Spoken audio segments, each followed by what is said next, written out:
Hello, everyone. Welcome, welcome. So glad that you could join me here today. My name is Heidi Roth, and I'm here on behalf of Harvard Pilgrim and Tufts. And our topic today is managing parent overload. I do have the chat box open, so feel free to use it if you have any questions or comments. But why don't we get started? All right. So, how is everyone feeling right now? I know as parents, there are many reasons why we might be stressed, we might be feeling worn out, and it's always good to, check in with yourself on a scale of 1 to 10. How stressed, how worn out are you? And life has its ebbs and flows, and sometimes we're a little bit more stressed, a little bit less stressed. So if you'd like it, put it in the chat box. It's nice to hear how everyone is feeling. But you know, eh, overall, what we hear from parents is that they are stressed and they are worn out. Um, Maybe this kind of encapsulates how you're feeling right now, right? A worn out shell over between work and having to deal with the home issues, right? There are many challenges of work-life balance nowadays, right? There are less boundaries regarding work hours. We might feel like we're kind of always on call for work and always on call for home. We're maybe working when we maybe would have been commuting if we are working from home. Perhaps we're feeling a little bit under socialized at work and at home. But in general, what are parents saying now? They are saying across the board that they are worn out at the end of the day, right? And there's a lot of challenges between working a full-time job and being a parent as well. And it doesn't seem to be getting any easier. So our agenda today are going to be how can you as parents, how can you decrease that those feelings of overwhelm and overload a little bit?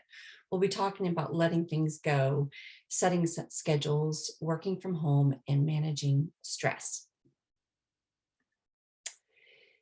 So really, the number one thing, for managing stress as parents is to let it go.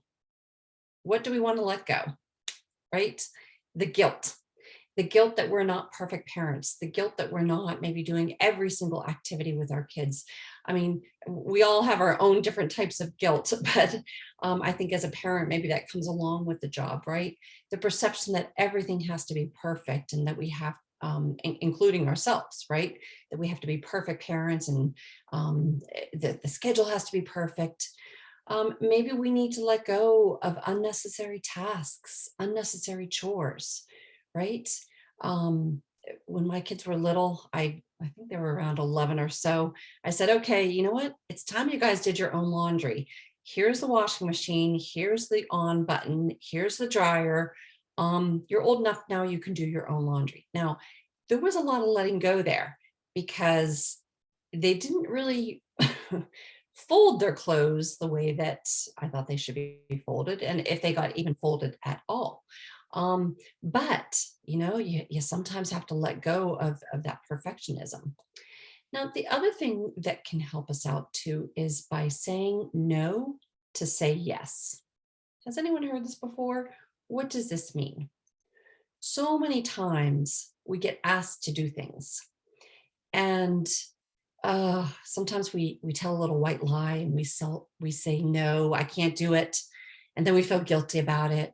Or maybe we say yes to it, and then in our heads we're like, why did I say yes to that? And then we end up feeling resentful because we said yes to something that we really didn't want to do.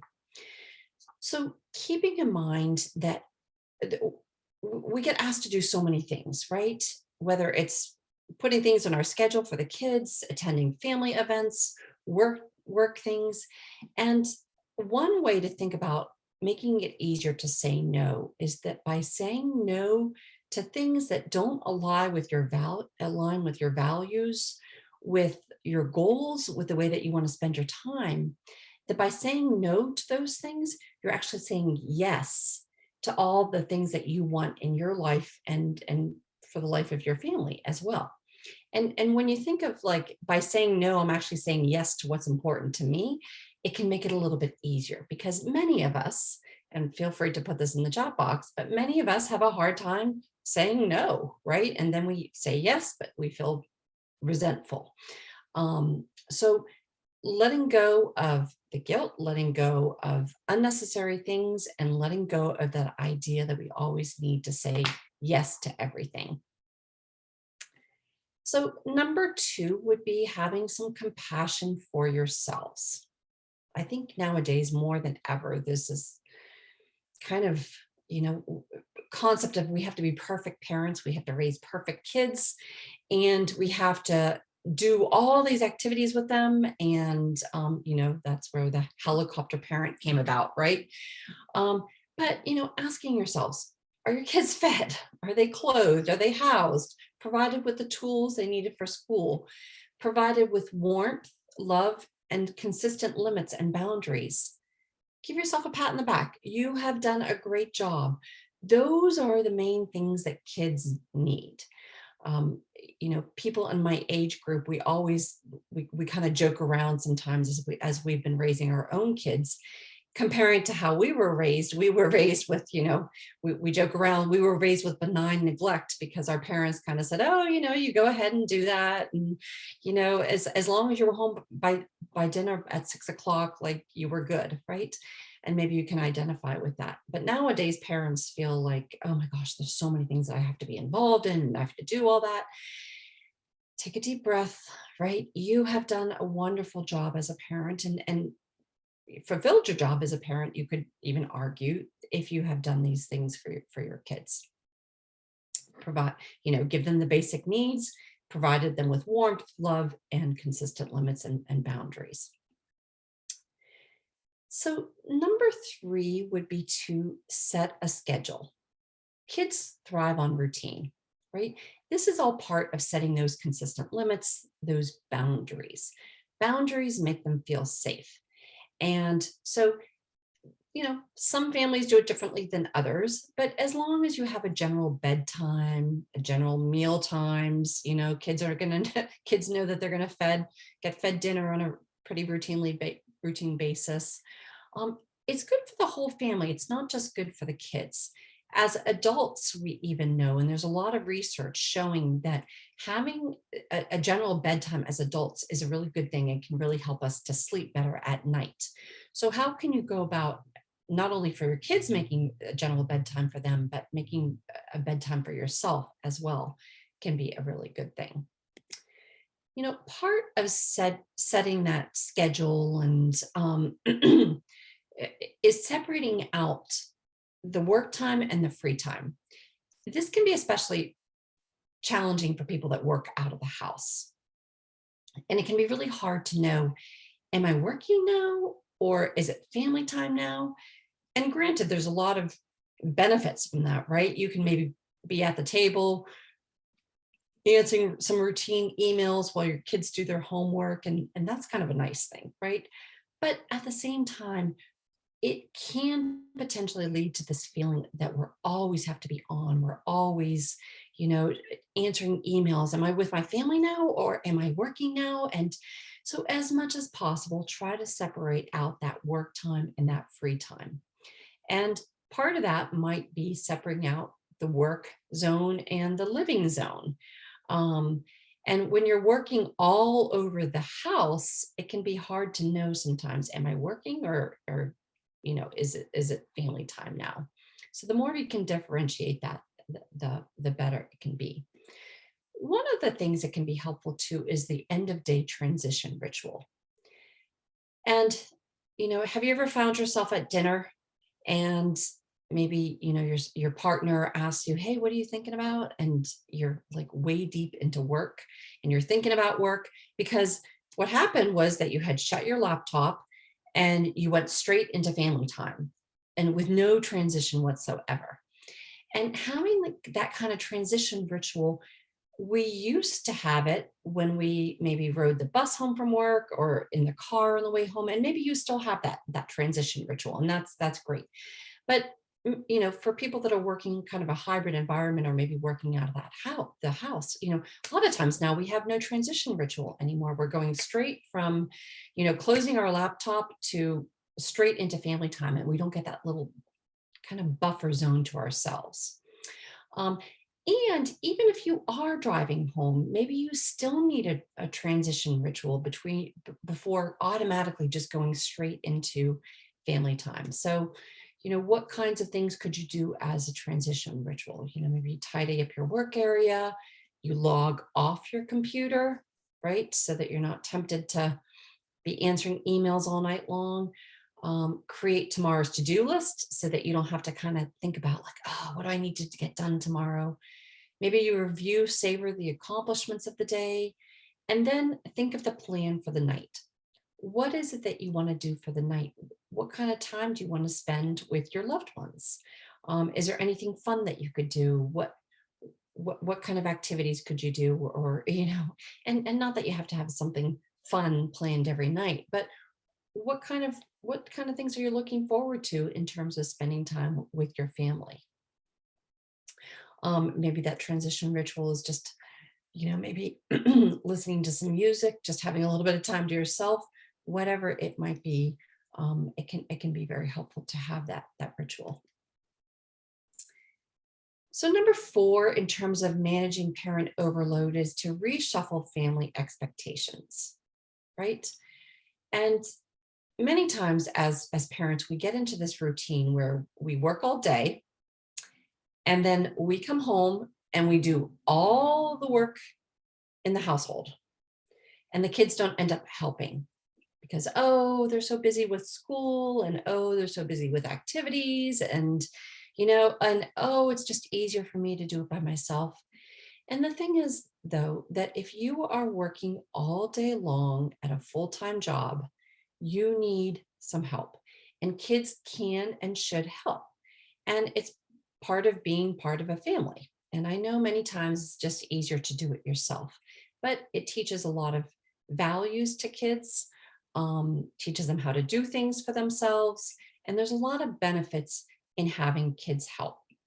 So finding some age appropriate chores for the kids. In our family, the kids started pretty soon. One of the earliest things that they can do is they can set the table. They can perhaps help unload and load the dishwasher. Might I suggest getting some plates that are chip resistant? Because, it's not going to be perfect. There will be chipped glasses, potentially. There will be chipped plates. But the more kids do it and the more often they do it, the less likely this is to happen. So this is also just some tips for sharing parenting duties and workspaces. This is from Gretchen Rubin, who's an author and has a lot of really insightful things about being a parent and, partnering with someone to raise kids. But one of the things that I really liked that kind of caught my eye here is that, number one, taking advantage of different people's energy levels. And, with your partner, maybe one of you has a lot more energy in the morning and one person has a lot more energy at night. How can you take advantage of that? And be very explicit about assignments, right? Who's in charge of a certain thing? Is it the kids? Is it you? Is it your partner? And the other thing to keep in mind is that dividing duties rather than trying to share them. Many times, sometimes we can fall into kind of gender lines in terms of who does what around the house, or we kind of just fall into these expectations socially of who should do what. But it's not really sometimes what's important to the person. So for example, many years ago, my husband, he was in charge of mowing the lawn. And I was always, for lack of a better word, I was nagging him because, he never seemed to do it the way that I thought it should be done. And I was always complaining. And a friend pointed out to me, she said, Heidi, why is Dave in charge of mowing the lawn? He could care less about the lawn, right? And I thought, yeah, why is he in charge of that? I'm the one who cares about the lawn and what the lawn looks like, and he could care less about it. So I hired someone to mow the lawn. And now I actually bought myself a electric. We have a very small yard, so I now have my own electric lawnmower, and I'm the one who mows the lawn because it's more important to me. So maybe just kind of reevaluate all the different chores around the house. And typically it works best when the person who cares about it the most is the one who does those chores. And remember getting the kids involved as well. And then, of course, you know, keeping a sense of humor, remembering love always go a long way as well. All right. So, tip number 5 would be some fresh air. And as you know, you're trying to manage your overload, getting outside yourself and getting some fresh air can help set the reset button, not only for yourself, but it's also great for your kids as well, right? And kids have recess for a reason. And there are countless studies that show that spending time outside, getting some fresh air is good for so many reasons. So for yourself and your kids, how can you maybe schedule a little bit more time getting some fresh air? We're coming into wintertime now, and it's the time when, and well, okay, it's still pretty warm outside right now, right? But fall is here and it'll be wintertime pretty soon. And how can you maybe plan for still getting outside during wintertime? How can your kids still get some exercise? We know that exercise is not only good for our kids, it's really good for us, right? I loved this. The point of exercise is to build and condition the brain. Building muscles and conditioning the heart are side effects. This is from the revolutionary new science of exercise in the brain.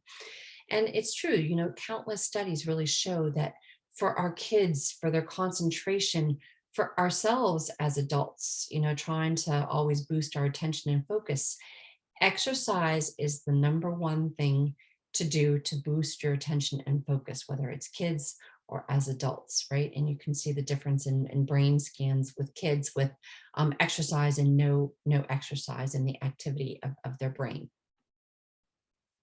So along those lines, as we go into fall and winter, um, how can you design your fall and winter? And a fun thing to do is to come up with some maybe activities that you can do with your kids to really enjoy the seasons. And it can be hard here in New England going into winter time. And a lot of times it's like, it's going to be dark, it's going to be cold. What can you do to enjoy the season? Get outside, make it fun a little bit, right? Asking the kids what they want to do. The focus should be on the fun. Um, it's not a to-do list. So maybe you just ask the kids, hey, what are some things that we want to do this winter? Do we want to go ice skating? Do we want to go skiing? What do we want to do this fall? Do we want to go apple picking or, to a pumpkin patch?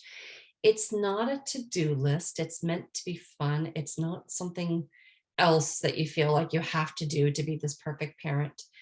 But, it can be really a great way to bond with the family. And these years go by so fast.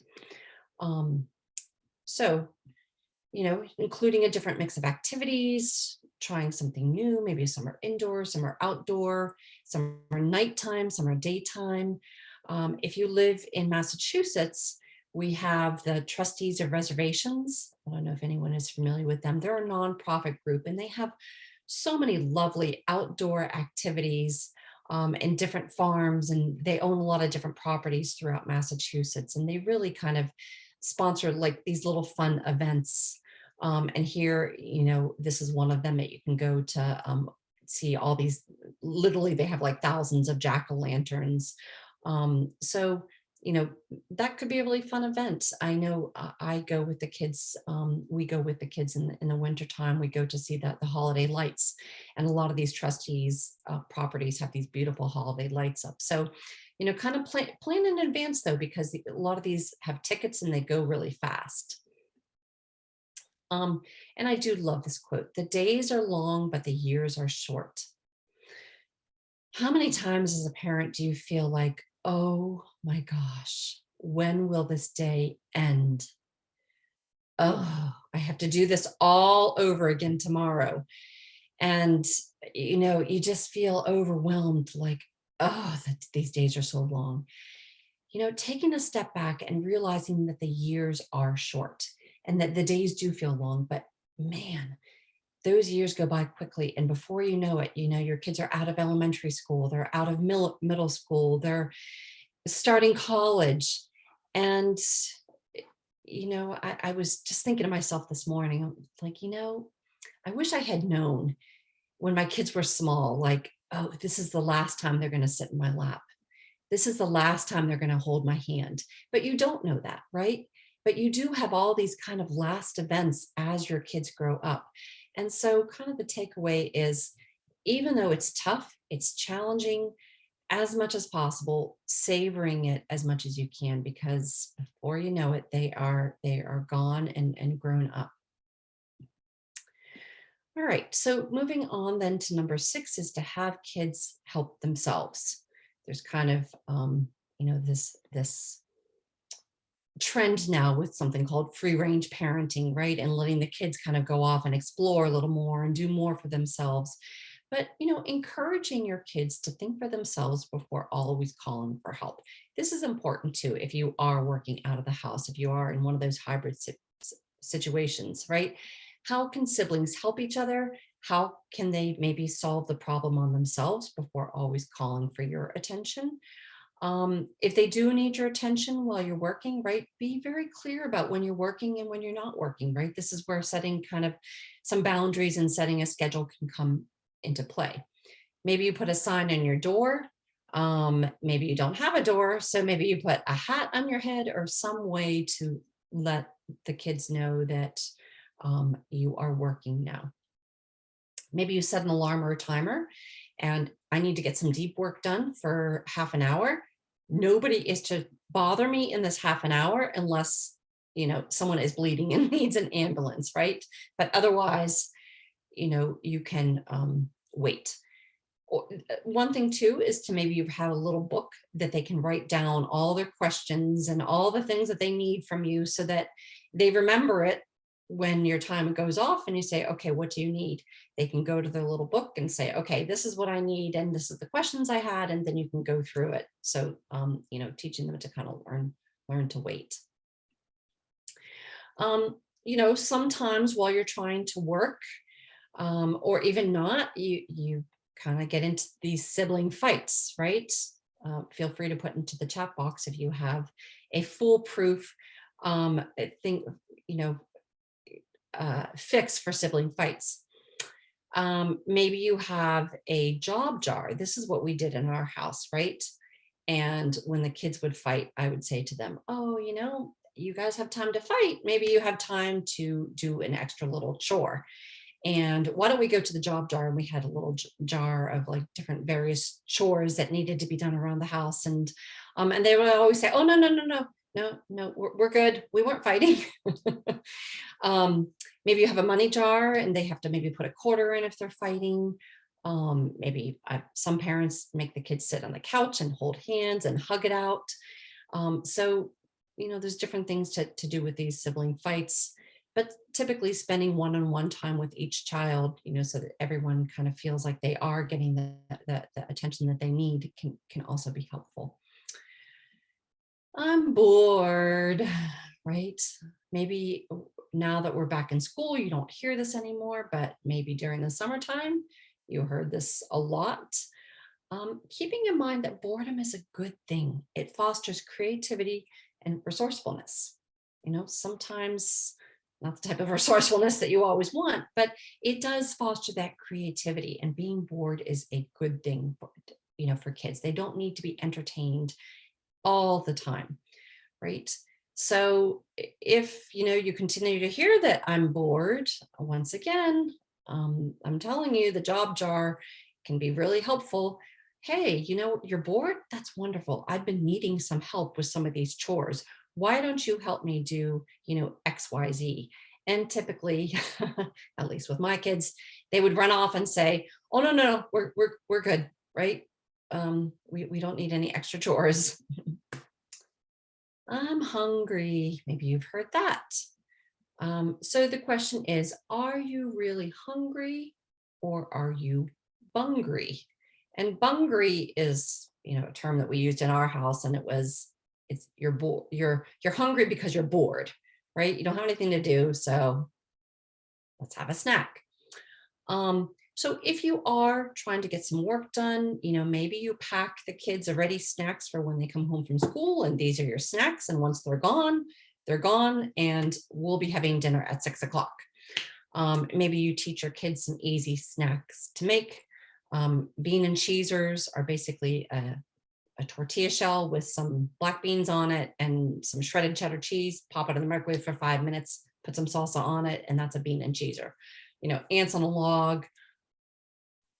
We would have berries with special sauce in our house, and special sauce was really, I would make up, the sauce, which was basically plain yogurt with a little bit of vanilla, a little bit of brown sugar, and they could put it on top of berries. They could use it as a dip for fruit, and that was, special sauce. And maybe in your household you have some special types of snacks and treats, right? But as we kind of finish up here, the most important thing, as in dealing with your parent overload, is managing your stress. 70% of parents reported feelings of stress, and this was before the pandemic. I would imagine at this point, after dealing with a pandemic, and we're not quite even through it yet, that would be closer to 100%, right? Right? How can you work full time and not feel stressed occasionally as a parent? So what kind of self-care do you need now, right? Maybe you need to get some time to yourself to read a book. How can you make that happen? You need to go for a walk by yourself. Talking with a friend, maybe having a dance party with the kids, journaling, looking for the good in each day, getting organized. Many times, so much of our stress comes from the fact that we don't feel like we're organized. And the more you can plan, the more you can get organized, it can go a long way to alleviate some of those feelings of stress, right? Pay yourself first, right? As when you have your own business, you always pay yourself first, so that you make sure that you get paid. So as it comes time for self-care and for the things that that you need, making sure that you're taking care of yourself, that you're paying yourself with some time to yourself, and then you can give the time to your family. But without some time to yourself to manage your stress, to be able to do the things that are going to help with that, you can't then adequately take care of the rest of the family, right? So maybe taking care of yourself includes eating a healthy diet, getting some sun and fresh air, particularly in the morning. That's really important because then it will help you to sleep. Getting enough sleep, unplugging. And, social media is wonderful, but, it can really definitely lead to feelings of stress. Connecting with those around you. Maybe it's with your loved ones, or maybe it's just even with your pet. Pets can go a long way in terms of helping us de-stress, but so whatever works for you. And at the end of the day, remember to put your own oxygen mask off first, right? Taking time out to take care of yourself. We know that a happy parent equals a happy child. So thank you so much, everyone. Glad that you all could join me here today. If anyone has any questions, I have the chat box open and happy to answer them as well.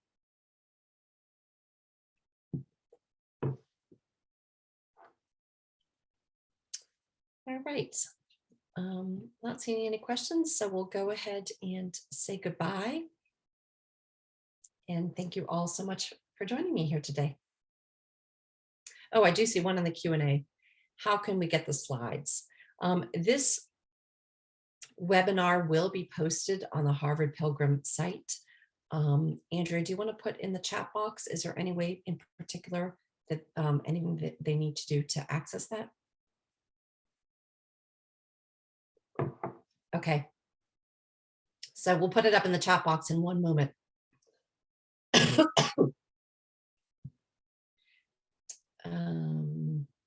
right, I'm seeing another. Oh, thank you for your kind words. I'm so glad that everyone could join today. Sorry, I have a frog in my throat here.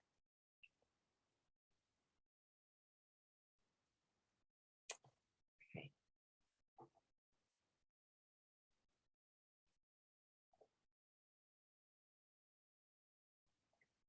All right. If everyone can look at the chat box, there's the YouTube link to where the video will be uploaded.